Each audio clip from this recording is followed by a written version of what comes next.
14h-16h, Brigitte Lahaie, Sud Radio. Nous continuons avec Sandy Boulanger à évoquer les seins des femmes et tout particulièrement évidemment ce mois d'octobre rose où l'on invite les femmes à ne pas négliger le dépistage parce que c'est évidemment parce qu'on va s'y prendre assez tôt qu'on a plus de chances de découvrir à temps le cancer du sein. Bonjour Karine. Bonjour. Merci de témoigner. Vous êtes soignante, hein, Karine ? Tout à fait, oui. Et oui, et concernée par le cancer du sein. D'accord. Vous avez vous-même été touchée par un cancer du sein ? Oui, tout à fait, il y a 2 ans, ouais. Et vous l'avez découvert par une mammographie ? Non, en fait, j'avais déjà un suivi mammo parce que j'étais angoissée depuis l'âge de 25 ans parce que j'avais une amie qui avait un cancer du sein quand elle a eu son enfant à l'âge de 25 ans et moi j'ai eu une petite fille en même temps et voilà, on était ensemble et elle a déclenché un cancer du sein derrière. Et en fait, très jeune, elle, donc. Ouais, très jeune, ouais. Et du coup, moi, ça m'a beaucoup remué. J'ai été assez incapable de l'aider, bien que je sois soignante, parce que c'est quelque chose qui me terrorisait. Et du coup, j'ai plutôt fui et je me suis occupée que de moi. J'ai fait beaucoup de mammo, enfin voilà, beaucoup de suivi là-dessus. Et bon, après la vie a fait qu'on s'est perdu de vue, mais voilà. Et donc j'avais un suivi mammo et là en fait c'est par l'autopalpation que j'ai moi-même trouvé la tumeur qui était très haute, qui était au niveau thoracique, vraiment au bout de la glande mammaire en fait. Et donc, comme je travaille au bloc opératoire, quand j'ai senti cette boule, dans la foulée, j'ai demandé au chirurgien avec qui je bossais de jeter un œil. Et voilà, après, ça a été très vite. Il m'a envoyé faire une écho, une mammo, une biopsie. Et une semaine après, on avait le résultat. Et opération une semaine après. Donc là, on voit déjà un témoignage totalement différent de celui de Nathalie, hein, que vous avez peut-être entendu, Karine, en tout début d'émission. On voit bien que chaque cas, encore une fois, est un cas particulier et c'est à chaque femme de réagir comme elle peut, hein, encore une fois. Oui, tout à fait. De toute façon, une fois qu'on est au pied du mur, on n'a pas vraiment le choix, quoi. C'est vrai qu'après, moi, j'ai eu beaucoup de retours comme quoi j'étais courageuse de prendre ça comme ça, mais en fait, de toute façon, on n'a pas le choix, quoi. C'est pas du courage, c'est. Oui, c'est ce qu'on dit souvent. Oui, c'est pas du courage parce qu'on est dans l'œil du cyclone et on y va. Et c'est vrai que pour l'extérieur, on se rend pas compte, mais on ne pense pas dans ces cas-là, je pense. Hein. Et puis c'est vrai que merci de votre témoignage parce que c'est vrai que c'est pas facile. Je trouve que c'est important aussi de pouvoir apporter justement ces témoignages. Et Octobre Rose, ça sert à ça aussi, à pouvoir témoigner que on ne décide pas d'être forte, on est juste dans l'œil du cyclone, on le fait du mieux qu'on peut. Et puis vous, dans vos accompagnements sur les soins de support, vous avez pu recevoir un accompagnement assez serré, soutenant, j'ai envie de dire. Dans les soins de support, quand j'étais en chimiothérapie, oui. Après, j'ai trouvé que vraiment tout ce qui était autour de l'oncologie, il y avait une prise en charge qui était vraiment extraordinaire, une bienveillance. Moi, ça m'a porté en fait. Autant les soignants que mon entourage professionnel, tous les soignants autour de moi qui m'ont porté, qui m'appelaient régulièrement. En fait, ça fait vraiment le tri dans l'entourage. Après, j'en veux pas à ceux qui se sont éloignés parce que je peux comprendre que ça fasse peur, puisque moi, ça m'avait fait peur. Et donc, il y a des gens qui savent pas comment se comporter avec quelqu'un qui est malade, que je comprends.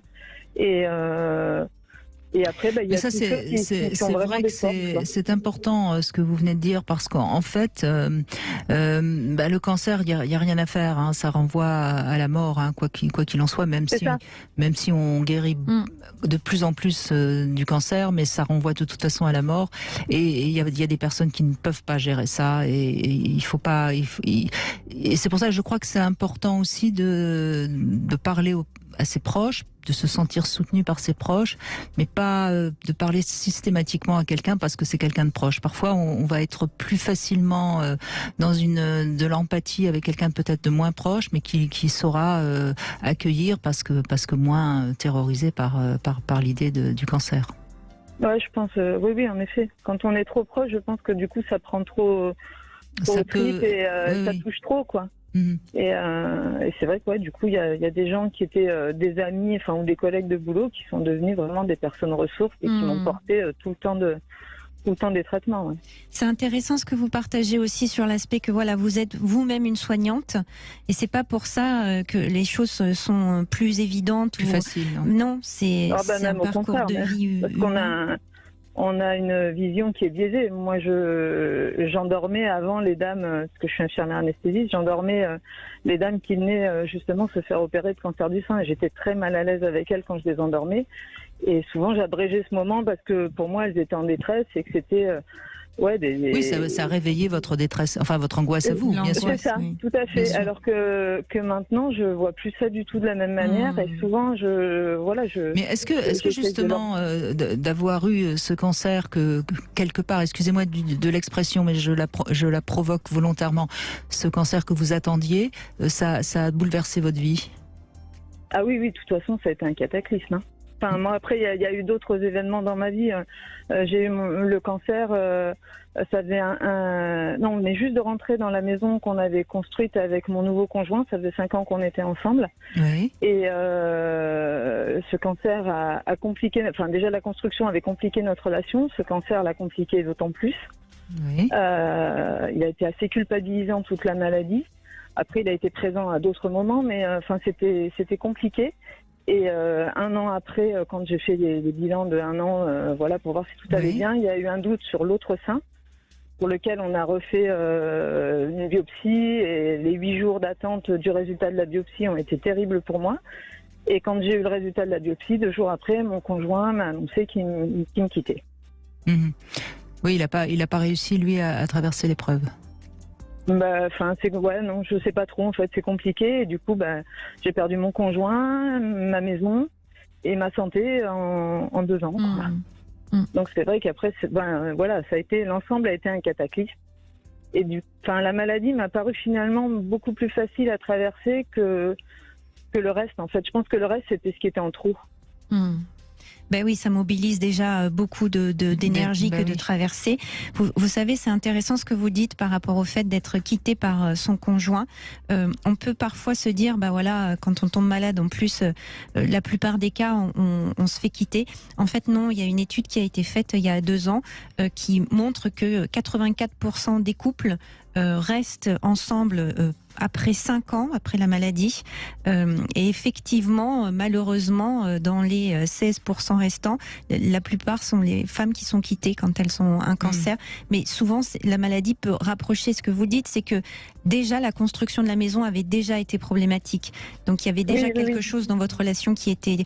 Mais c'est vrai que ça mobilise énormément d'énergie, hein, le cancer. C'est pas du tout quelque chose de glamour et à paillettes. Hein. Alors, Octobre Rose, ça met...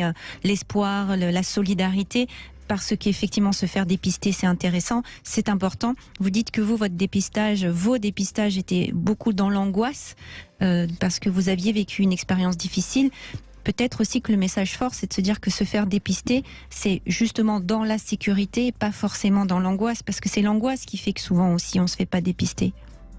Oui, non, mais de toute façon, il faut se faire dépister parce que, moi, la chance que j'ai eue, c'est que justement, comme je l'ai trouvé tôt, ce cancer, finalement, il est de bons pronostics puisqu'il est pris tôt. Bien sûr.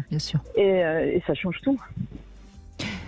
Écoutez, moi je crois encore une fois, Karine, que pour l'instant vous n'êtes pas tout à fait sortie du tunnel, même si ça va bien, hein, mais vous avez peut-être pas encore complètement fait le deuil de cette relation. Vous avez besoin de vous retrouver un foyer, si j'ai bien compris. Mais vous êtes sur la bonne voie. Vous allez sans doute dans 1 an ou 2 vous rendre compte que tout ce que vous venez de traverser, ça a créé certainement quelque chose de différent chez vous. Et il me semble que vous vous sentirez peut-être plus apaisé. Ah, mais de toute façon, c'est même avant que tout soit résolu, là, j'ai déjà conscience que de toute façon, ça a changé complètement ma vie et que je vais profiter différemment de la vie. Avant, je voulais tout maîtriser et tout planifier et vivre dans la sécurité. Maintenant, je sais que la sécurité, il faut que j'en fasse le deuil puisque je ne sais pas de quoi demain sera fait. Mais personne. Mais en fait, personne. Mais en fait, avant, c'était l'illusion que je voulais avoir, c'était de tout maîtriser, et de penser qu'il restait beaucoup de temps devant. Mais en fait, on ne sait pas le temps qu'on a devant soi. Et au final, maintenant, c'est de savourer chaque moment et de et de moins anticiper, et de moins planifier, et de vivre chaque moment, le moment présent en fait. Et c'est pour ça que vous avez choisi un métier de soignant. Tout à l'heure, Nathalie se plaignait des soignants. Beaucoup de soignants sont quand même devenus soignants parce qu'ils veulent être dans le contrôle de leurs angoisses, justement, de maladie et de mort. C'est ça aussi qu'il faut comprendre. C'est pas simple d'être soignant.